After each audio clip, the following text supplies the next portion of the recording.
தமிழ்நாட்டுல எல்லாமே சேஞ்ச் ஆயிடுச்சு. உங்க நகையையும் சேஞ்ச் பண்ணுங்க. உங்க பழைய நகைக்கு கிராமுக்கு 150 ரூபாய் கூடுதலா வாங்கி புது நகை எடுத்துக்கோங்க. அதே கம்மி சேதாரம் தான் உங்க லலிதால மட்டும்தான். ஆச்சி மசாலா எந்த சமையலும் ருசி தேடும் ரகசியம் 20 ரூபாய். திமுக ஏற்கனவே 300 சில கோடியை வாங்கிட்டாங்க. 900 கோடின்னு சொல்லி 1200 தாண்டுது. இது எங்கிருந்து வந்தது? யாரால் பெறப்பட்டது? அப்ப பேசுவோமா பேச மாட்டோமா சொல்லுங்க. எங்கள் அண்ணன் ஆதவ் வந்து 900 கோடி தான் சொல்லியிருக்கிறேன்.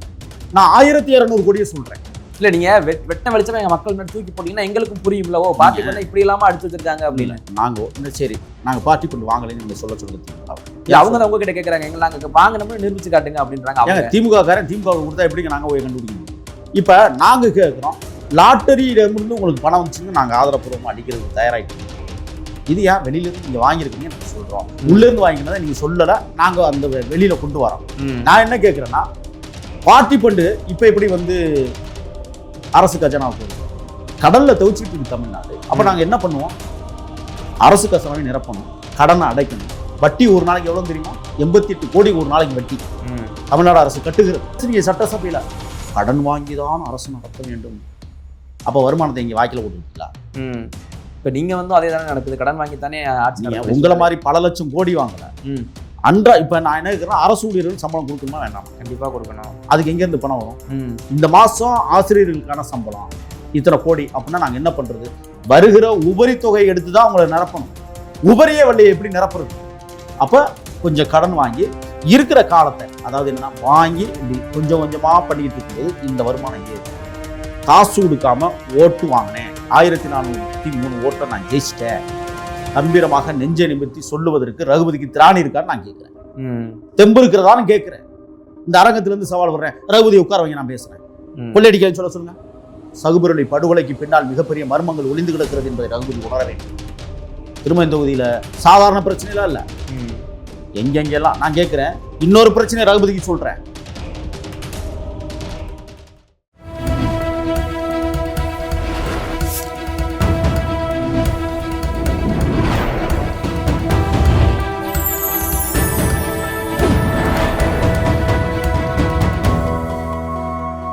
சேனல் 5 தமிழ் நேயர்களுக்கு வணக்கம்.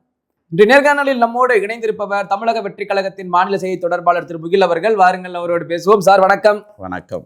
சட்டமன்றத்துல எதிரெதிரே திமுகவும் தாவேகவும் பேசிய கருத்துக்கள் எல்லாம் பார்த்திருப்போம். குறிப்பாக இந்த கட்சி நிதி 900 கோடி கொடுத்தீங்க அப்படின்னு திமுக தரப்புல இருந்தோம், நீங்க தான் வாங்குனீங்கன்னு தாவேக தரப்புல இருந்து மாறி மாறி பேசினதை பார்த்தோம். இந்த கட்சி நிதின்றது மிகப்பெரிய குற்றமா?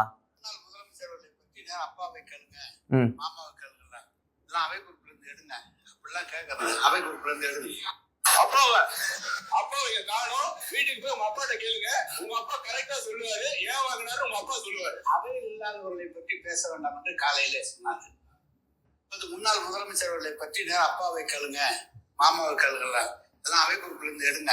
அப்படிலாம் கேட்கறது அவை குறிப்பிலிருந்து எழுதி அப்பாவை. ஒரு செய்தி, மதிப்பிற்குரிய அமைச்சர் ஆதவ் அர்ஜுனா அவர்கள், நாம் இதுக்கு முன்னாடி பேசியிருக்கிறோம், 500 கோடி வந்து லாட்டரி அதிபர்கள்ட்ட இருந்து திமுக நிதியாக பெற்றிருக்குன்னு சொன்னோம். ஆனால் நேற்று அது உடைக்கப்பட்டிருக்கிறது. 900 கோடி என்பது இப்போ உண்மை வெளிவந்து. ஆமாம். ஒன்று, இப்போ கொடுத்தவங்களும் போய் சொல்லிட்டாங்க, வாங்கினவங்களும் போய் சொல்லிட்டாங்களோ? அதாவது கொடுத்தவங்க இதுவரை போய் சொல்லலை. ஏன்னா அவங்க பாஜகவுக்கே 1500 கோடி கொடுத்ததாக சொல்லப்படுகிறது. இப்போ இங்கே 500 தான் சொன்னாங்க, இப்போ 900 மாறிடுச்சு. நான் என்ன கேட்குறேன்னா, இந்த ஆட்சிகளில் இப்போ 75 ஆண்டு காலம் இந்த ஆட்சி முறைகளில் கட்சி நிதி என்று சொல்லக்கூடிய எல்லா கட்சியுமே நிதி வாங்குகிறது. ஆமாம், உங்களுக்கு அது தெரியும்னு நினைக்கிறேன். திமுக வந்து 365.78 கோடி இவங்களை இல்லாமல் 900 கோடி இல்லாமல் வந்து கட்சி நிதியாக வாங்கியிருக்கிறார்கள். திரிணாமுல் காங்கிரஸ் டிஎம்சி 184.96 கோடி இந்திய லெவலில் நான் சொல்கிறேன். தெலுங்கு தேசம் 83.4 கோடி, ஒய்எஸ்ஆர் காங்கிரஸ் ஜிபி ஆந்திரா 140.4 கோடி, அதிமுக 66.30 கோடி, பிஜு ஜனதா தளம் அதாவது பிஜேடி 60 கோடி. ஜார்க்கண்ட் முக்தி மோர்ச்சா IMM 33.23 கோடி. சனசேனா கட்சி 25.33 கோடி. ஆமா. ஐக்கிய ஜனதாதளம் அதாவது CTU 18.69 கோடி. இந்திய யூனியன் முஸ்லீம் லீக் IUML 15 கோடியே 23 லட்சம். இதுல என்னன்னா மொத்த நன்கொடை 24-25ல் கட்சிகள் வாங்கிய நிதி 1051.556 கோடி. இது 2023-2024 பார்த்தீங்கன்னா 347.693 கோடி. எவ்வளோ கூடி இருக்கு? இதெல்லாம் நான் சொல்றது லாட்டரி அதிபரிடமிருந்து வந்த தொகை அல்ல, பிற நிறுவனங்களிடமிருந்து பெறப்பட்ட நிதிகள். இதுல CBI 9.016 கோடி, STBI 3.54 கோடி, நாம் தமிழர் கட்சி 2.87 கோடி, தேமுதிக வெறும் 50 லட்சம். இதுல பாஜக, காங்கிரஸ் உள்ளிட்ட தேசிய கட்சிகள் பெற்ற நன்கொடை விவரங்கள் நான் சொல்லலை. இது மாநில கட்சிகளுக்கு மட்டுமான தொகை, அந்தந்த மாநில கட்சிகளுக்கான தொகைகள் இத்தனை கோடி. இப்ப இதுல திமுக ஏற்கனவே 300 சில கோடியை வாங்கிட்டாங்க. 900 கோடியும் சேருங்க. 1200 தாண்டுது. இது எங்க இருந்து வந்தது? யாரால் பெறப்பட்டது? அப்ப பேசுவோமா பேச மாட்டோமா சொல்லுங்க நீங்க. எங்கள் அண்ணன் ஆதவ் 900 கோடி தான் சொல்லியிருக்கிறாரு. நான் 1200 கோடியை சொல்றேன். அந்த படத்துல தான் அப்போ நீங்க ECRல கலைஞர் அரங்கம்னு கட்டிக்கிட்டு இருக்கீங்களா? அந்த தொகையில் இருந்து தானா? இது இல்லாம பார்ட்டி பண்டு ஒன்று வந்துச்சுல்ல, வருஷத்துக்கு எத்தனை கோடி? 2000 கோடி. பார்ட்டி பண்டுக்கு தான் நீங்க ஆதாரம் கொடுக்கல இன்னும். நான் ஒண்ணு சொல்றேன், அதான் முதவே சொன்னேன். நீங்க சொன்னது கரெக்ட். நேத்து செகத்ரட்சகனை பத்தி பேசினாங்க. நான் என்ன கேட்கறேன்னா, அவர் நிறைய ஃபேக்டரி வச்சிருக்கிறதா சொல்றாங்க. இல்ல நீங்க வெட்ட வெளிச்சமா எங்க மக்கள் முன்னாடி தூக்கி போட்டீங்கன்னா எங்களுக்கும் புரியும்ல, ஓ பார்ட்டி பண்ண இப்படி இல்லாம அடிச்சு வச்சிருக்காங்க அப்படின்னு. நாங்க சரி நாங்க பார்ட்டி பண்ணி வாங்கலைன்னு நீங்க சொல்லுங்க திமுகவை. அவங்க தான் உங்ககிட்ட கேட்கறாங்க, எங்க நாங்க வாங்கணும்னு நிரூபிச்சு காட்டுங்க அப்படின்றாங்க. அவங்க திமுக காரன் திமுக கொடுத்தா எப்படிங்க நாங்க போய் கண்டுபிடிக்க முடியும்? ஓ ஜெகத்ரட்சகன், அந்த நிறுவனங்கள் TR பாலு, கனிமொழி இவங்களே பார்ட்டி பண்ணி கொடுத்துருக்காங்கல்ல. நாங்க போய் அவங்கள்ட்ட எப்படி கேட்க முடியும்? உங்க கட்சிக்காரன் நீங்க பார்ட்டி பண்ணி வாங்கியிருக்கீங்க, வெக்கமா இல்லையா உங்களுக்கு? நான் என்ன கேட்கறேன்னா, உங்க கட்சிக்காக உழைத்த ஒருவன் அவன் முன்னேறி ஏதோ ஃபேக்டரி வச்சுட்டான். அந்த ஃபேக்டரியில வருகிற வருமானம், அதுல உபரி தொகை உங்களுக்கு பார்ட்டி பண்ண வந்திருக்குல்ல, அது சேர்ந்துருக்கு. நாங்கள் குற்றச்சாட்டு வைக்கிறோம்ல, எங்க கொடுத்தவங்கள இல்லைன்னு சொல்லுங்க. இல்லைன்னு சொல்லுவாங்க. ஏன்னா ஒரு கட்சிக்காரங்கல்ல, வாங்கினவனும் சொல்ல மாட்டான், கொடுத்தவனும் சொல்ல மாட்டான். இப்ப நாங்க கேட்கிறோம், லாட்டரியிடமிருந்து உங்களுக்கு பணம் வந்துச்சுன்னு நாங்க ஆதரப்பூர்வமா அடிக்கிறதுக்கு தயாராயிட்டோம்ல. இது ஏன் வெளியில இருந்து நீங்க வாங்கியிருக்கிறீங்க நாங்க சொல்றோம். உள்ள இருந்து வாங்கினதை நீங்க சொல்லல, நாங்க அந்த வெளியில கொண்டு வரோம். நான் என்ன கேட்கிறேன்னா, பார்ட்டி பண்டு இப்ப எப்படி அரசு கஜனாவுக்கு வருது? அப்போலாம் ஏன் அரசு கஜனாவுக்கு வரல? இப்ப வருவது அப்ப ஏன் வரல? அதனாலதான் இப்ப நாங்களே என்ன பண்ணிட்டோம், ஏன் வெயின்ல தான் வாங்கணும், போடு வெளி மாநிலத்துல இருந்து கொண்டு வா. ஆந்திர பிரதேசத்துல இருந்து இப்ப எங்களுக்கு எல்லாம் வருது. ஆமா, இவங்கிட்ட கொடுக்கறதுக்கு. நீங்களும் இப்ப ஆந்திராவுக்கு மாறிட்டீங்க திமுக மாதிரி. இல்ல நாங்க என்ன, நம்ம தான் ரொம்ப நாளா கத்திக்கிட்டு இருக்கோம், எல்லாமே ஆந்திராவுக்கே போகுது. ஒரு விஷயம் நல்லா தெரிஞ்சுக்கோங்க. இப்ப இவங்க பார்ட்டி பண்டு கொடுத்தாங்கல்ல, கட்சிக்கு கொடுத்தாங்க, அவன் தமிழ்நாடு அரசுக்கு கொடுத்தான். நீ தேவையா அவன் தேவையா? நீங்களும் சொல்லுங்க. கடல்ல தவிச்சிட்டு இருக்கு தமிழ்நாடு. அப்ப நாங்க என்ன பண்ணுவோம்? அரசு கசனாவை நிரப்பணும், கடனை அடைக்கணும். வட்டி ஒரு நாளைக்கு எவ்வளவு தெரியுமா? 88 கோடி ஒரு நாளைக்கு வட்டி தமிழ்நாடு அரசு கட்டுகிறது. இதை எப்படி நாங்க சரி பண்ண முடியும்? 88.67 கோடி. இதை நிவர்த்தி செய்ய வேண்டுமானால், இப்ப நான் ஒண்ணு கேட்கிறேன் உங்கள்கிட்ட, அமெரிக்க நிறுவனம் தமிழ்நாட்டில் தொழிற்சாலை தொடங்குது, என்னங்க நீங்க அமெரிக்காவுக்கே போயிட்டீங்க அப்படின்னு கேட்பீங்களா நீங்க?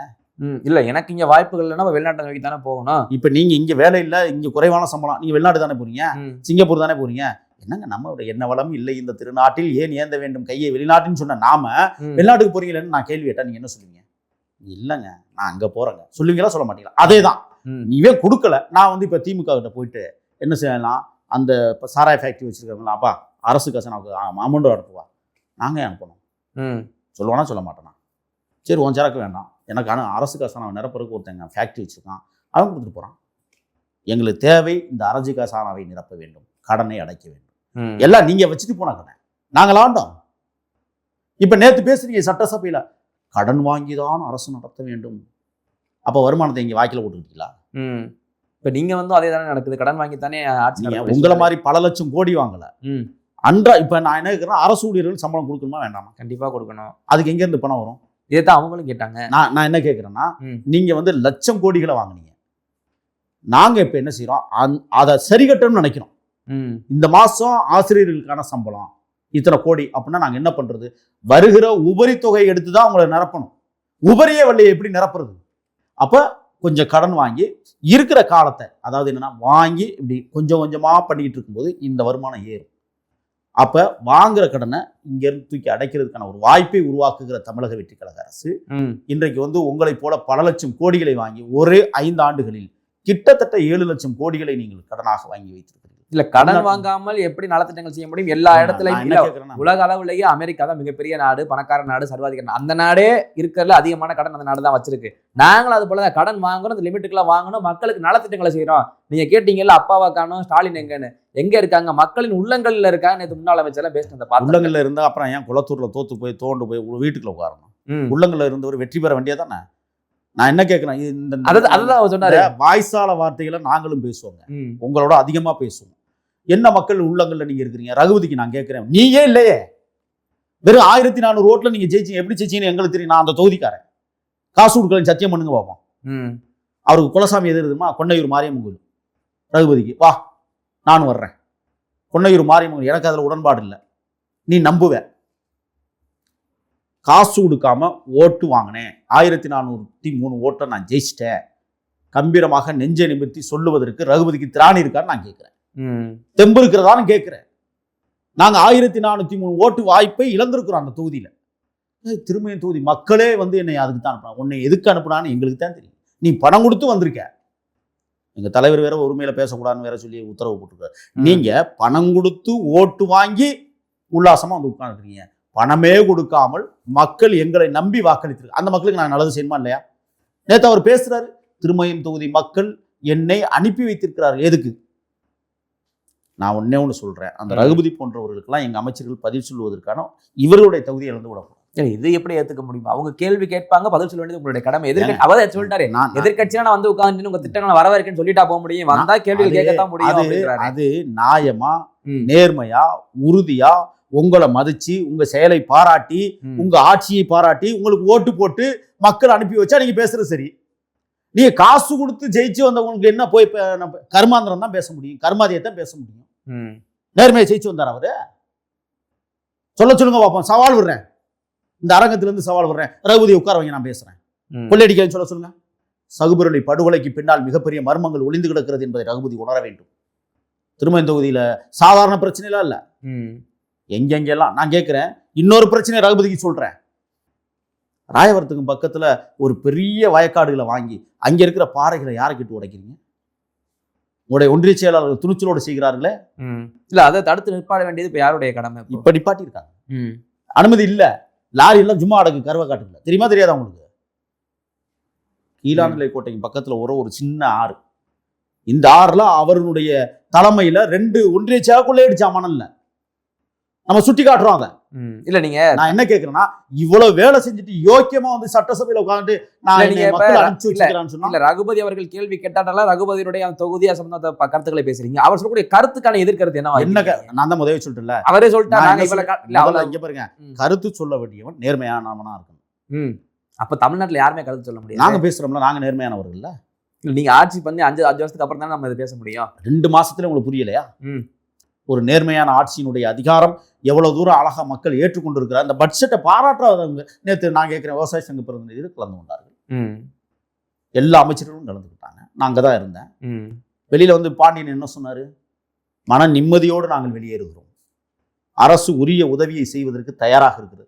ஓப்பனா உடைச்சாச்சு, அரசு கசானா காலியா இருக்கு, உங்களுக்கு தள்ளுபடி பண்ணணும். எல்லாத்தையும் எந்த வகையில தள்ளுபடி பண்ணணும்னு நாங்க யோசிச்சுக்கிட்டு இருக்கிறோம். அமைச்சர் பெருமக்கள் நான் கேட்கிறேன், அவரே சொல்றாரு, இதுவரை நடைபெற்ற விவசாய சங்க பிரதிநிதிகள் கூட்டத்தில் இது போன்று கிட்டத்தட்ட 7-8 அமைச்சர்கள் கலந்து கொண்டு, ஒவ்வொரு துறை ரீதியான அமைச்சர்கள் கலந்து கொண்டு உரிய பதிலை எங்களிடம் சொல்லியிருக்கிறார்கள் என்றால் அது ஒரே ஆட்சி, தாவேக ஆட்சியில் மட்டும்தான் என்று பாண்டியன் நேற்று பேட்டி கொடுத்திருக்கிறார். இதுவரை நடந்த வரலாறுகள் உண்டா? பேசியது உண்டா? நீங்க நான் கேட்கிறேன், பனை திட்டத்துக்கே பணம் ஒதுக்குறோம். பனைமரம் இன்னைக்கு தேசிய மரம் தெரியுமில்ல, அதை யாரும் வெட்டக்கூடாது. வெட்டினா தண்டம், பாதுகாக்கப்பட வேண்டும். அப்படிங்கிறதுல இந்த அரசு கவனம் செலுத்துதா இல்லையா? பெண்கள் விவசாயம் செய்ய வேண்டும், அதுக்கு முன்னுரிமை கொடுக்குறோமா இல்லையா? கரும்பு டன்னு இவ்வளவு, நெல் குவிண்டால் இவ்வளவு. இப்ப அதுதானே எடப்பாடியுமே பேசினாரு. நெல் குவிண்டாலுக்கு 3500 சொன்னீங்க, கரும்பு டன்னுக்கு ஆதார விலை 4500 சொன்னீங்க. அதை பத்தின கருத்துக்களே இல்லையே விவசாய பட்ஜெட்னு அவர் முன்மொழிஞ்சிட்டு போறாரு. அவருக்கெல்லாம் நாங்க டெட் பாடிக்கெல்லாம் பதில் சொல்றோம். இது எப்படி முன்னாள் முதல்வர்? நான் ஒண்ணு சொல்றேன், இல்ல நீங்க அதாவது என்ன மக்களால் அங்கீகரிக்கப்பட்ட முதல்வரா சொல்லுங்க? மக்கள் ஓட்டு போட்டு தேர்ந்தெடுத்த முதல்வரா? அதனாலதான் நான் டெட் பாடிங்கிறேன். நான் ஒண்ணு சொல்றேங்க, அவர்லாம் வந்து அந்த இந்த விவசாயத்தை பத்தி பேசுவதற்கு அருகதை இல்லாத ஒரு விவசாய குடும்பத்துல அவர் இன்னைக்கு நீங்க மக்களால் தேர்ந்தெடுத்தாரோ இல்லையோ, விவசாய குடும்பத்துல இருந்து அவர் முதலமைச்சர் ஆயிட்டு இருக்காரா இல்லையா? அப்படிப்பட்டவர் இப்ப ஒரு கேள்வி கேட்கும்போது நீங்க பதில் சொல்ல வேண்டிய கடமை இல்லையா உங்களுக்கு? விவசாய குடும்பத்தில் பிறப்பதும் உழுதவன் வயிற்றிலிருந்து பிறப்பதும் வித்தியாசம் இருக்கு. நான் உழுதவன் வயிற்றிலிருந்து பிறந்திருக்கேன். நானும் உழுதவன், நானும் வரப்பு ஓட்டினவன், நானும் கதிர அறுத்தவன், நானும் களை எடுத்தவன். நான் பேசுறேன். விவசாயங்கிறது முதல்ல நான் கேட்கிறேன், எடப்பாடிக்கு சவால் விடுறேன், கடலைக்கு எத்தனை நாள் மண் அணைக்கணும்,